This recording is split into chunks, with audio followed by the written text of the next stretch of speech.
Construction of our home is in jeopardy because the labor situation is completely unknown. Andy Atomic is supposed to move into his new home in July, and he likes the guys who are working on it. He doesn't know what their immigration statuses are, but they were not there when he checked on the house Tuesday. Does these guys provide a valuable labor force? Well, I guess if you're looking for a multi-million-dollar home in the villages, you're going to have to wait a little bit. There's labor shortages. I guess there was an ICE raid and they grabbed all the people building the homes. And I guess one of the homeowners or the guy running the facility said they provide a valuable labor for us. Yeah, lower wages, right? No benefits, under the table money. Yeah, makes me sick.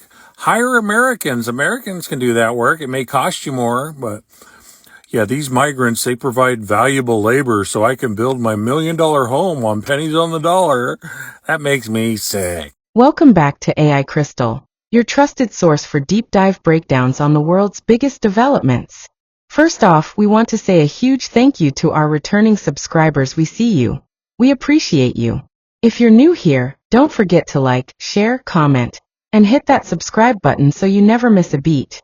Today, we're diving headfirst into a shocking development in America's infrastructure landscape. Construction in America is falling apart, and at the center of this storm, former President Donald Trump and his decision to completely dismantle key construction and infrastructure teams during his administration.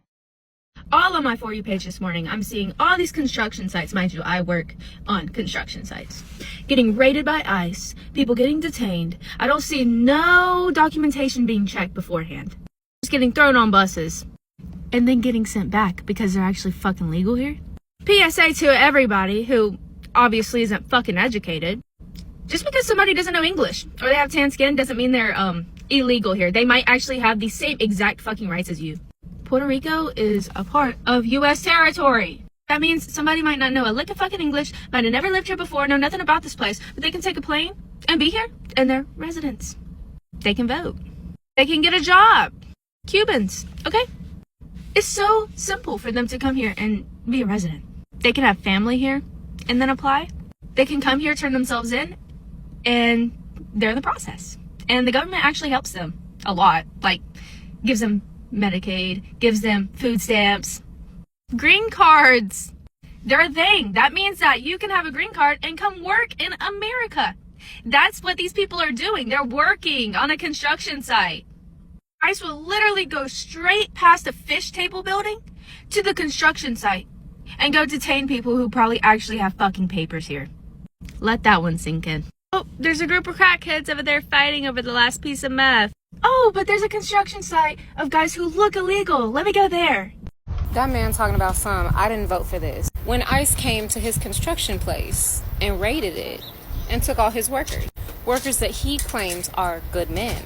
But he voted so that the gang members and the criminals would be taken out, right? Them saying this is not what I voted for is a scapegoat. Because it's exactly what they voted for. They voted with their racism. And they knew exactly what he meant when he said the criminals and the gang members, right? And they were fine with that. Fine enough to vote for him, right? Until it affects them. When it affects them, then they're upset. Then they're sorry. Sir, the only reason you're upset is because you're going to lose business and money. I find it very hard to believe that you feel any form of sympathy or empathy for those men and their families. And you saying I did not vote for this is you trying to escape accountability for what you are putting them and their families through with your vote. So you did, in fact, vote for exactly this. Because your vote was a vote of hatred, bigotry, xenophobia, and plain old racism. So don't try to tell us that this is not what you voted for.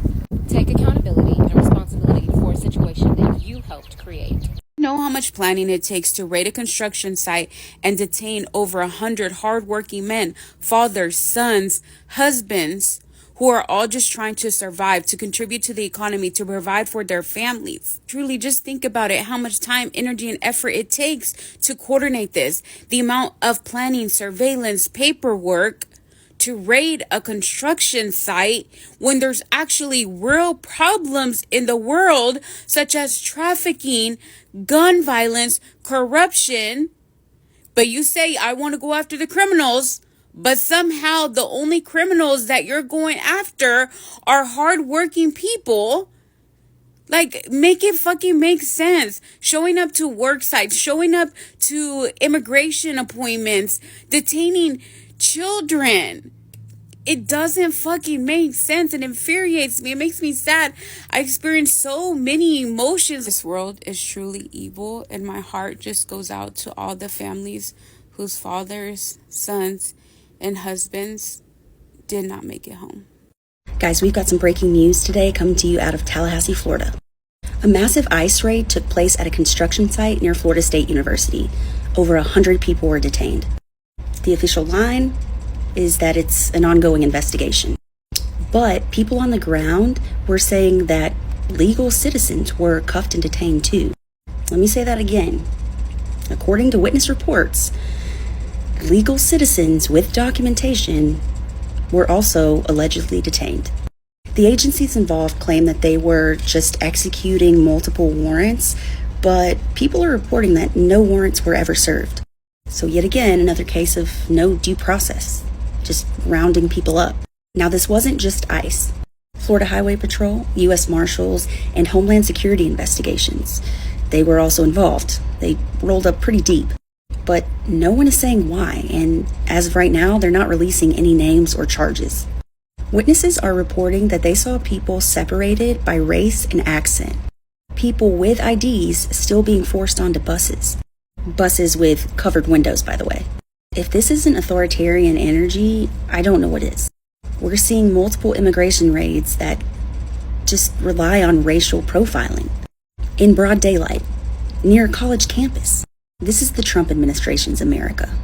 So essentially, if your skin is a few shades darker than my pale ass and you're on a work site, even with documentation, you might be detained as well. Make sure to hit that follow for updates regarding this whole situation. During his presidency, Trump launched a wave of deregulation under the banner of draining the swamp and cutting red tape. While some industries saw short-term gains, the long-term fallout for construction and public infrastructure was severe. He eliminated key environmental and construction oversight panels, claiming they slowed down development. Several seasoned engineers, urban planners, and construction policy experts were pushed out or resigned amid growing political pressure. The federal advisory committees, responsible for long-term infrastructure planning, were gutted or completely disbanded. With no central planning authority, and oversight mechanisms weakened, major highway, bridge, and rail projects stalled due to lack of coordination and expert leadership. Some newly constructed projects, rushed without proper inspections or planning, began showing early signs of structural failure, cracks, sagging, water damage, and delays in repair. During his presidency, of federal grants and infrastructure funds went unspent or mismanaged because there simply weren't qualified teams to oversee them. Let's be clear.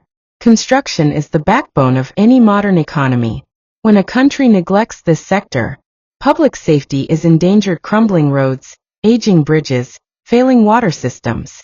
Economic growth slows because good infrastructure is essential for business, transportation, and logistics. And perhaps most critically, trust in government competence collapses. Although the Biden administration has made moves to restore funding and rebuild oversight, including the $1.2 trillion infrastructure law, the damage from dismantling expert teams has set the U.S. back years, maybe even decades in some regions. Skilled labor shortages are worsening. Delays in construction permits and environmental assessments have stacked up, and cities across the country are still waiting for projects that were promised over 10 years ago. This isn't just about politics, it's about institutional memory and expertise. When you remove the people who know how to build and plan a nation's future, you don't just cut costs, you cut your own foundation. It's like firing your entire medical team, and then wondering why the hospital can't save lives. So the real question is, was the cost of cutting red tape worth the collapse of American infrastructure? What do you think? Is this something that can be fixed, or has the damage already been done? Let us know in the comments below. We're here to talk, listen, and learn. And don't forget to like, share, and subscribe to AI Crystal for more deep, intelligent takes on the stories that shape our world. Until next time, keep questioning, keep thinking, and keep building a better future with knowledge. This is AI Crystal, signing off.